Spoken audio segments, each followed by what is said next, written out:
दोस्तों नमस्कार। दोस्तों फेस्टिव सीजन चल रहा है, ऐसे में उम्मीद की जाती है कि बैंक लोन ग्राहकों को राहत देंगे। लेकिन देश के केंद्रीय बैंक भारतीय रिजर्व बैंक यानी आरबीआई द्वारा हाल के कुछ दिनों में ब्याज दरों को जस का तस रखे जाने के बावजूद बैंक लोन महंगा कर रहे हैं। तो आईसीआईसीआई बैंक और बैंक ऑफ इंडिया से अगर आपने लोन लिया है तो इस एपिसोड को आखिर तक देखिए। चैनल के लिए नए हैं तो सब्सक्राइब कर लीजिए, वीडियो को ज्यादा से ज्यादा शेयर कीजिए ताकि ज्यादा से ज्यादा लोगों तक जानकारी पहुंचे। तो चलिए आगे बढ़ते हैं। तो आईसीआईसीआई बैंक और बैंक ऑफ इंडिया ने ब्याज दरों में बढ़ोतरी की है। एमसीएलआर से जुड़े ब्याज दर हैं उसमें बढ़ोतरी की है। तो अगर आपने आईसीआईसीआई बैंक और बैंक ऑफ इंडिया से एमसीएलआर पर आधारित लोन लिया है तो आपकी ईएमआई बढ़ जाएगी। आपको बता दूं कि लोन लेने के कई आधार रहे हैं। एक समय पीएलआर, फिर बीपीएलआर, फिर बेस रेट और अब जाकर के एमसीएलआर के आधार पर बैंक या वित्तीय संस्थान लोन देते हैं। और अब तो आरएलएलआर के आधार पर भी बैंक लोन देने लगे हैं। तो जिन ग्राहकों ने आईसीआईसीआई बैंक से और बैंक ऑफ इंडिया से एमसीएलआर के आधार पर लोन लिया है उनकी ईएमआई बढ़ जाएगी। कितनी बढ़ेगी वो सब हम आपको आगे बता रहे हैं। तो सबसे पहले बात कर लेते हैं आईसीआईसीआई बैंक की। तो आईसीआईसीआई बैंक ने सभी अवधियों के लिए अपने एमसीएलआर में 5 आधार अंक यानी 0.05% की बढ़ोतरी की है। आईसीआईसीआई बैंक की आधिकारिक वेबसाइट के मुताबिक ओवरनाइट और 1 महीने की एमसीएलआर दरें अब 8.50% हो गई हैं।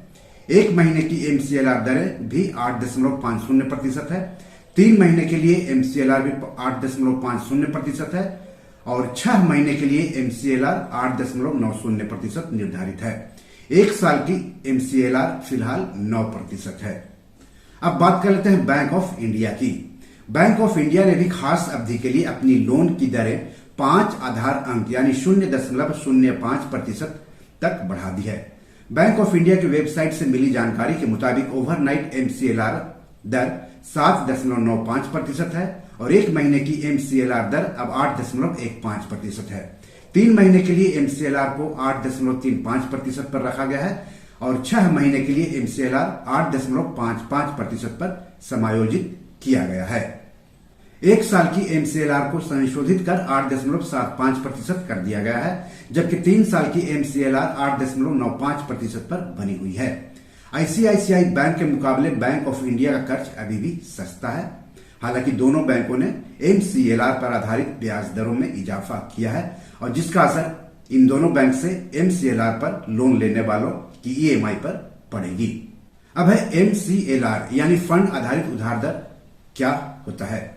फंड आधारित उधार दर यानी एमसीएलआर की सीमांत लागत वह न्यूनतम ब्याज दर है जो एक वित्तीय संस्थान को किसी खास लोन के लिए वसूलने की आवश्यकता होती है। यह लोन के लिए ब्याज दर की निचली सीमा निर्धारित करता है।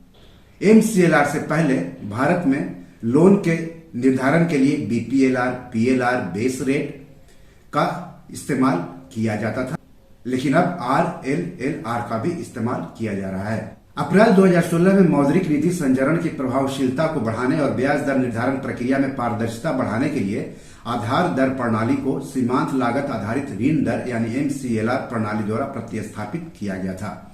आधार दर यानी बेस रेट को एमसीएलआर प्रणाली के तहत वित्तीय संस्थानों को खास लोन के लिए न्यूनतम ब्याज दर वसूलने की आवश्यकता होती है, जिससे लोन ब्याज दरों की निचली सीमा निर्धारित होती है। एमसीएलआर को आधार दर व्यवस्था से जुड़े मुद्दों को संबोधित करने के लिए डिजाइन किया गया था और आरबीआई द्वारा लगाए गए दर कटौती से लाभ उठाने के लिए होम लोन चाहने वालों सहित उधारकर्ताओं को अनुमति दी गई थी। विशेष रूप से रेपो दर में वृद्धि से आमतौर पर एमसीएलआर में वृद्धि होती है, जिसके कारण उधार दरें अधिक हो जाती हैं।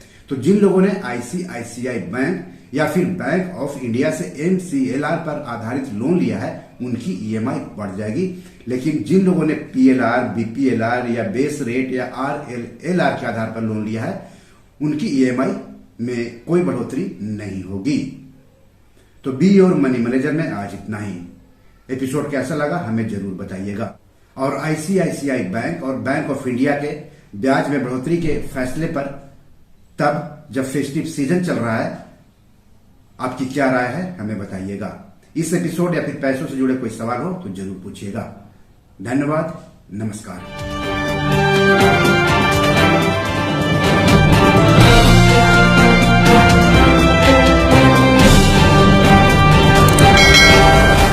दोस्तों, ये मेरी 7 किताब है जो कि amazon.com पर पब्लिश है। आप इसे डाउनलोड करके पढ़ सकते हैं। इन किताबों के लिंक्स इस वीडियो के डिस्क्रिप्शन में दिए हुए हैं। इन 7 किताबों में से 5 किताब मनी मैनेजमेंट पर है, यानी पैसा निवेश करके अधिक पैसा कैसे कमाएं पर आधारित है।